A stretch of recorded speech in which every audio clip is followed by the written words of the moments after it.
Okey, seterusnya kita nak tengok saraf tunjang pula ya. Selepas otak, kita nak tengok saraf tunjang. Okey, kita tengok.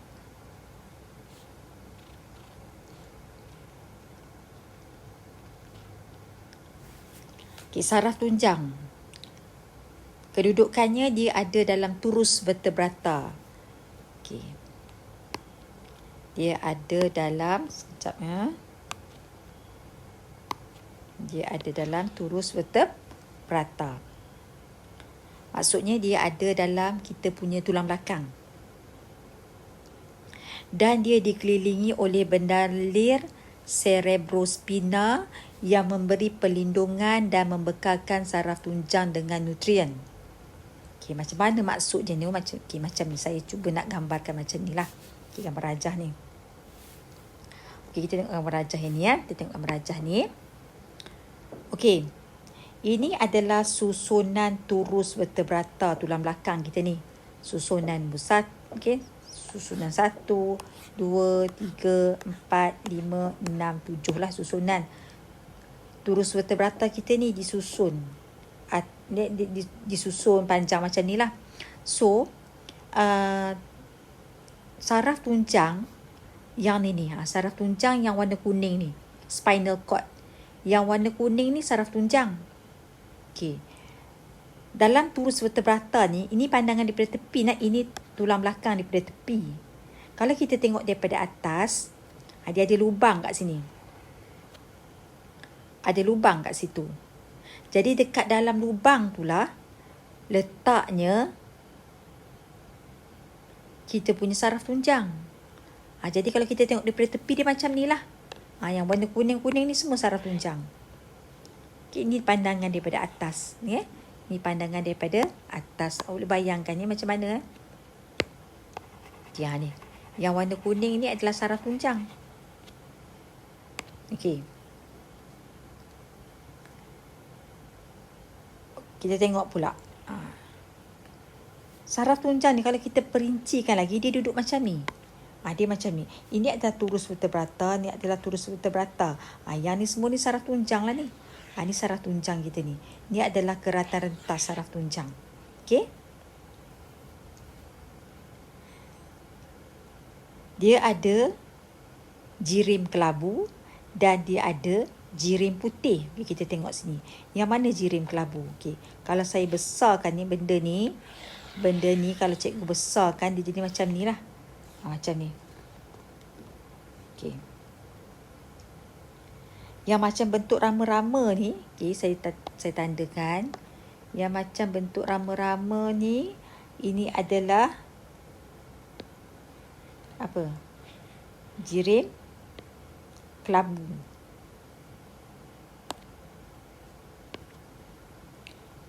Di luar daripada jirim kelabu tu adalah jirim putih. Jirim putih tu yang ni lah. Ni jirim putih. Sekejap, kita bagi warna putih. Ni jirim putih.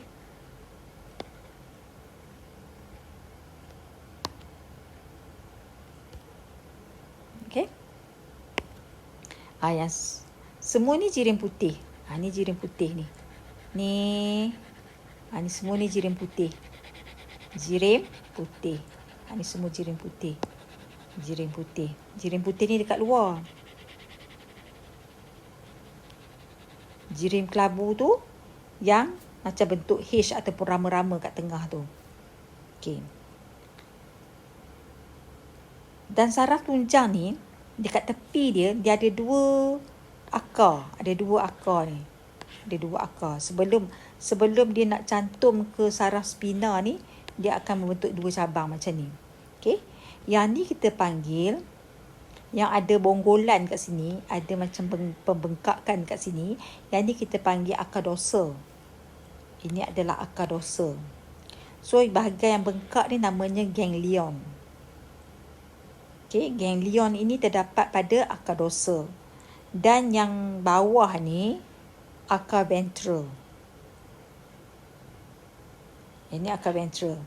Kemudian akar dorsal dengan akar ventral akan bercantum membentuk saraf spina. Ini pun samalah. Apa yang ada dekat sebelah sini sama juga dengan sebelah sini. Yang ni pun ada satu bonggolan kat sini. Bonggolan ni namanya ganglion. Okey, nama dia adalah akar dorsal. Dan akar yang kat bawah ni namanya akar ventral. Dan kedua-dua akar ni dia akan bercantum membentuk saraf spina. Ingat kita ada berapa saraf spina? Kita ada 31 saraf spina. Ni sepasang. So ni 2 pasang.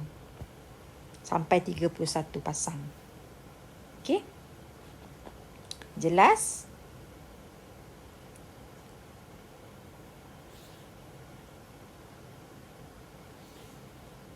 Okey. Ni gambaran dia lah macam ni lah. Yang ni akar dorsal, ni akar ventral. Yang ni akar dorsal, yang ni akar ventral. Yang ni akar dorsal, yang ni akar ventral. Dan semuanya akan bercantum membentuk saraf spina. Ni saraf spina. Ni pun ni sepasang saraf spina, 2 pasang saraf spina, 3 pasang saraf spina. Jelas ya? Benda ni semua dia duduk dalam turus vertebrata.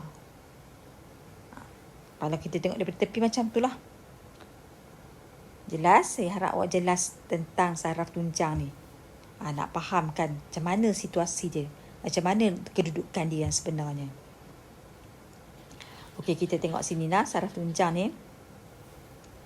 Saraf tunjang menghubungkan otak dengan sistem saraf periferi.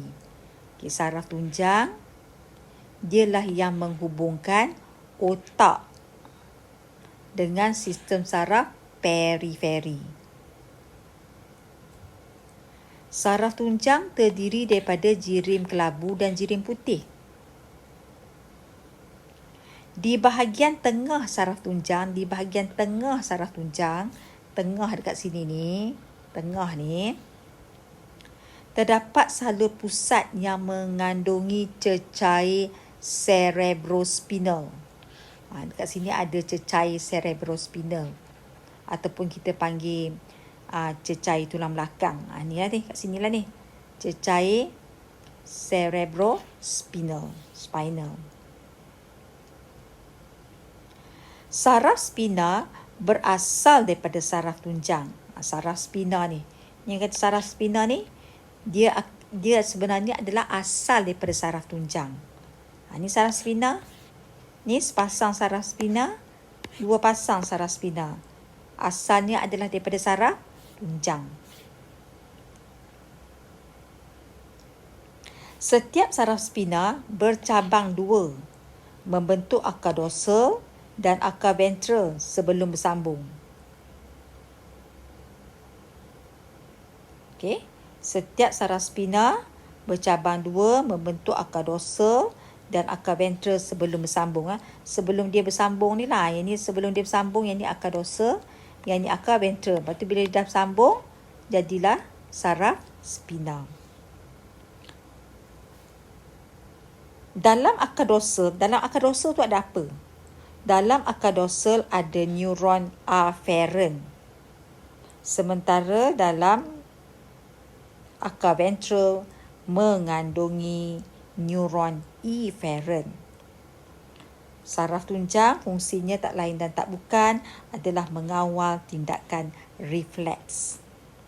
Yang ni awak kena tahu ni. Jelas Saya harap awak jelas tentang gambar rajah ni. Kat mana kedudukan saraf tunjang? Ini adalah keratan rentas. Ini adalah pandangan daripada tepi. Jelas? Jadi saraf tunjang ni kalau kita tengok dalam turus vertebrata, dia duduk kat dalam ni lah. Yang warna kuning ni lah saraf tunjang. Okey? Jelas ya?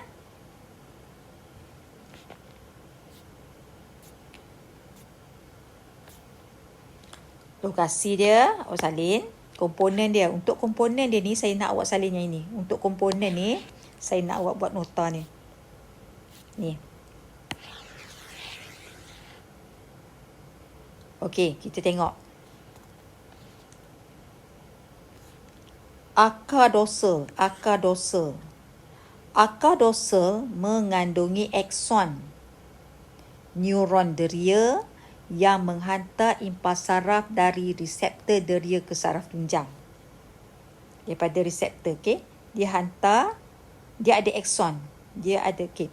Akar dorsal ni, dia mengandungi akson, neuron deria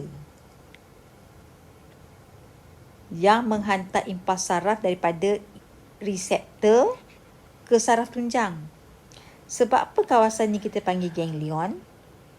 Kita panggil ganglion kat kawasan tu sebab kawasan tu bengkak. Kenapa dia bengkak? Kerana kat sini terkumpulnya badan sel neuron deria. Semua badan sel neuron deria duduk kat sini. Kat gambar rajah ni sebenarnya nampak macam satu kan? Nampak macam satu je neuron ni kan? Nampak macam satu je neuron deria ni kan? Kita nampak satu je. Tapi sebenarnya dalam situasi yang sebenar, dalam akar dorsal tu ada banyak sangat neuron deria. Cuma kat dalam gambar ni dia lukiskan satu sebab nak bagi kita faham. Tapi sebenarnya dia banyak sangat neuron deria. So badan sel neuron deria ni akan terkumpul dekat kawasan ni. Bila semua terkumpul dekat kawasan ni akan bengkak. Bila bengkak kita panggil ganglion. Okey? Faham ya? Okey. Ni adalah neuron deria. Ni adalah neuron deria. Di mana badan selnya ada dekat tengah ni. Kemudian dia akan bersambung pula dengan neuron geganti. Neuron geganti duduk kat dalam ni. Ni namanya neuron geganti. Okey.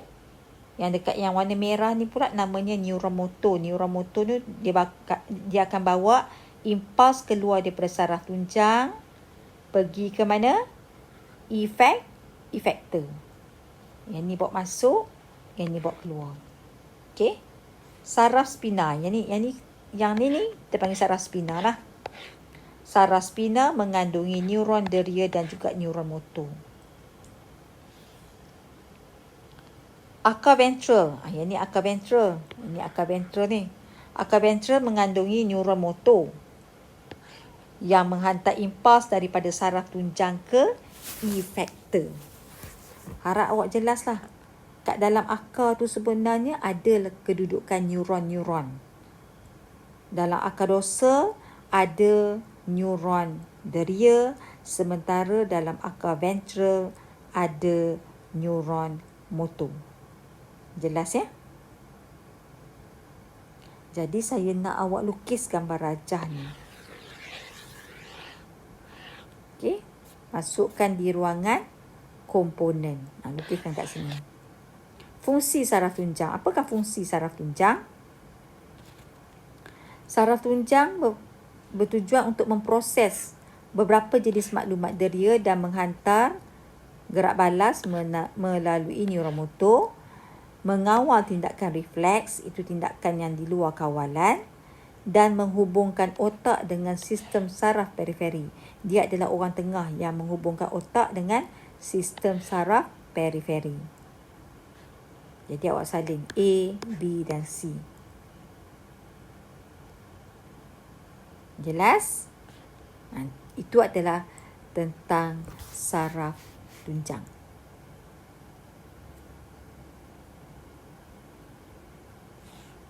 Dan yang terakhir kita tengok sistem saraf periferi. Sistem saraf periferi terdiri daripada sistem saraf soma dan juga sistem saraf autonomi.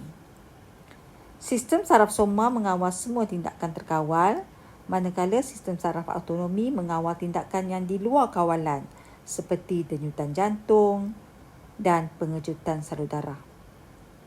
Fungsi sistem saraf periferi ialah menghubungkan reseptor deria dan efektor kepada sistem saraf pusat. Okey. Saya harap awak jelas tentang saraf tunjang lah. Yang penting sekali saraf tunjang ni lah. Ya. Ini adalah keratan rentas menunjukkan struktur terperinci saraf tunjang, bahagian jirim putih dan juga jirim kelabu. Okey.